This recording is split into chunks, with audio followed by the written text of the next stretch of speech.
জহুরি জহুরি, উজির সাহেব আপনার বিবেচনা বোধ সত্যি অতুলনীয়। উনি সিদ্ধান্ত শোনাননি বিষ্ণুরাম, কেবল নিজের মতামত প্রকাশ করেছেন। এখানে ব্রাহ্মণ পণ্ডিতরাও এসেছেন।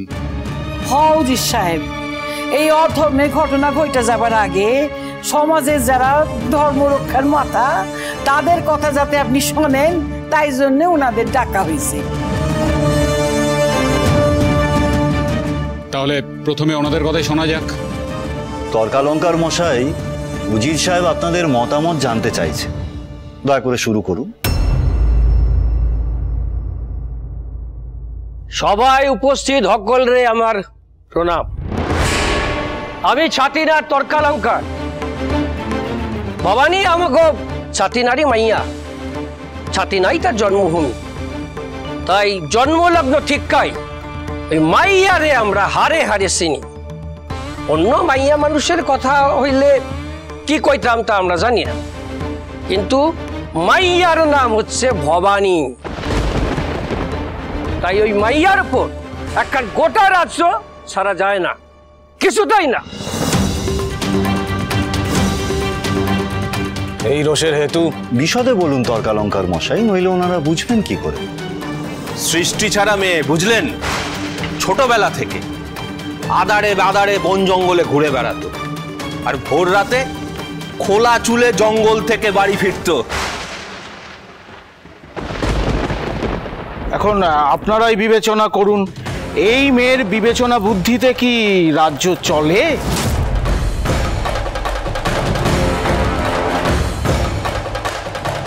সেখানে থামলেও তো একখান কথা আসিল যে মাইয়া বলপূর্বক সতীদাহ প্রথা রদ করছে।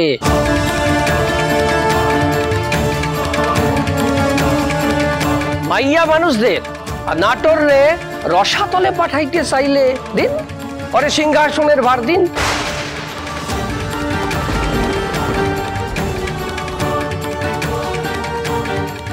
তদুপরি বিধবা মেয়ে মানুষ, নিজেই তো অসহায়, তার ওপর ভরসা করে প্রজারা কি করে নিশ্চিন্তে থাকবে?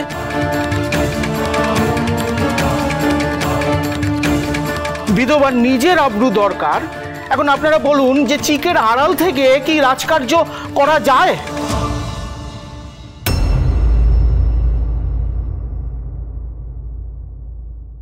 দয়ারাম দাদা, এদের অশালীন মন্তব্য এবার সমস্ত সহ্যের সীমা অতিক্রম করে যাচ্ছে।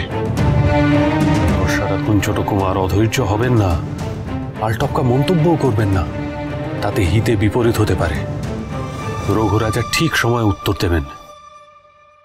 এইবার দেখছো এই জগত্তারিণী, এই জগত্তারিণী কে? নাটোরের রাজকুমারী।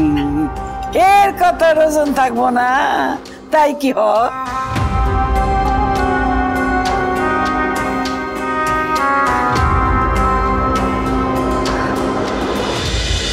রাজ রাজেশ্বরী রানী ভবানী, প্রতিদিন রাত 8:30 স্টার জলসায়।